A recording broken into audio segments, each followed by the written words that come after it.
The Horn of Africa is the most dynamic region in Africa. Located in the northeastern part of the continent, the Horn of Africa has huge potential for development. Nevertheless, countries of the Horn of Africa are suffering from poverty and conflict. Recently, the Horn of Africa has been hosting unprecedented external influences from regional and global powers. The proliferation of seaports and militarization of the Horn of Africa can be mentioned as manifestations of this influence.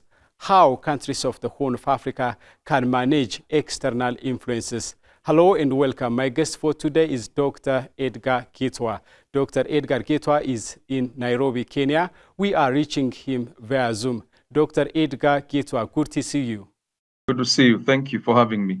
There are like more than 10 military bases in the Horn of Africa built by foreign powers, outside forces.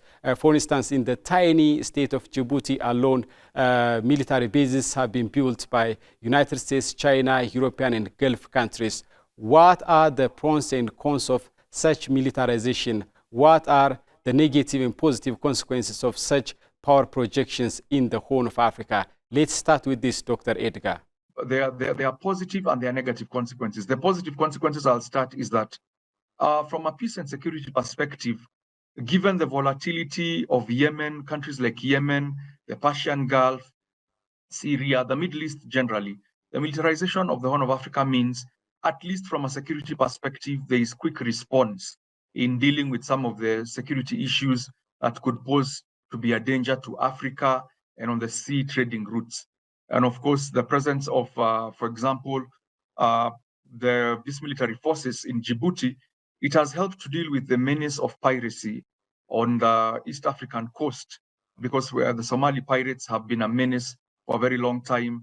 The Houthi rebels have also shown that they can also be a menace to the trading routes and upset global trade. So the one big major positive aspect is at least there is peace and security on blue economy and maritime security for trade on the trade routes. But on the negative aspect, having external military forces based on the African continent means, by and large, there is intimidation on the East African countries, on the East African coast, and the very fact that you cannot discount that the military presence, which today we are looking at positively, could be used negatively in the future. For example, if we have some African countries not agreeing with what some of these global powers are doing, these same military bases could be utilized as staging bases, as offensive forces against various countries in Africa. So it is a double-edged sword, and the consequences could are both positive and negative. Yes, there is the positive of keeping peace and protecting the maritime trade routes around the Gulf of Aden, going into the Red Sea. But it could also turn against Africa. For example, if some African countries do not want to do what they are being told, or our interests do not align with all these other global powers' interests, these military bases could be used to stage offensive action against various African countries. That is a possibility because in international relations, interests are dynamic. They could change any time. Today we are friends, tomorrow people could become rivals very quickly, and this could be used against Africa. Like you said, the militarization of the Horn of Africa is a double-edged sword. It has its own negative and positive impact. So how countries of the Horn of Africa withstand the negative consequences of militarizations of the region, thereby harnessing the positive impacts of the militarizations of the Horn of Africa? How Africa can withstand the influence, how we can be able to withstand the influence of the militarization of these bases and these ports. Number one is by having clear foreign policy in relation to Africa and these countries. African countries need to really understand what their interests and what their engagement and relationship is with all these powers that have military bases, especially in Djibouti and the other ones that might eventually want to have along the greater East African coast. Number one, have very clear rules of engagement with these countries. What is it that we are aligned on? Why are we allowing these military bases to come? What are the rules of engagement? What are the terms and conditions? For example, if at all these bases have been created number one, as training bases. What benefits are African countries getting from these countries? That needs to be very, very clear, because, like I said earlier on, these military bases could be utilized to launch offensives against African countries if the interests do not align. Number two, African countries need to be very clear on the engagement with these countries that have opened military bases. For example, if we are fighting the war on terror, for example, a lot of these military bases, if I talk about the US, especially AFRICOM, the US have really been instrumental in helping to fight the Al-Shabaab in Somalia and any other insurgent groups that have been using staging from Somalia and such areas, or Yemen, across in Yemen. Our engagement as African countries should be very clear. From a security perspective, yes, we should have very clear memorandums of understanding that we are allowing them to utilize our soil, we are allowing them to stage from our soil. From a purely security perspective, from a purely trade perspective, to help protect our blue economy, our maritime security, our blue economy, the shipping and trade routes, that should be very clear. And also, we should also be very clear in our memorandum of understanding that this is the expected conduct of behavior of the soldiers of these foreign countries on their military bases. Because remember, let's take Djibouti as an example.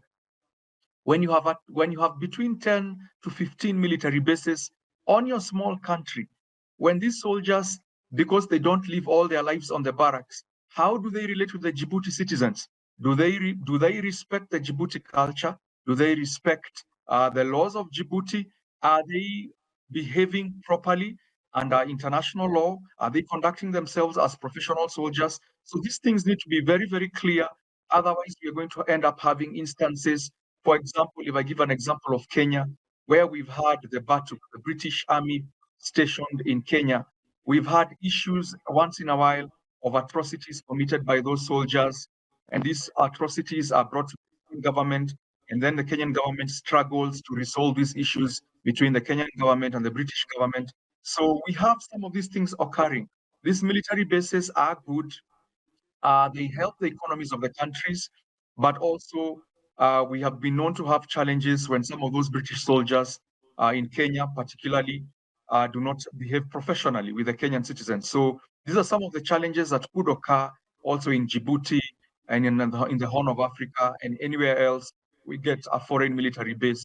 We are also witnessing the proliferation of seaports in the Horn of Africa. Many of these ports are built by outside forces. What are the implications and impacts of such a proliferation of seaports in the Horn of Africa? Is it a curse or a blessing? Thank you. That's a very good question. It is also another double-edged sword, because this is how I look at it. The proliferation of seaports in the Horn of Africa, for me, will open up trade routes, will open up countries within Africa to be able to take their goods into the Indian Ocean easily, and also to go to Asia and go to Europe. So there is the advantage of the infrastructure development. Once we have the seaport, it means many African governments, African countries are going to be able to get sea routes to go outside there. But on the negative side is who controls the seaport. When these seaports are built, what is the understanding around the creation and the building of these seaports? It will be a negative.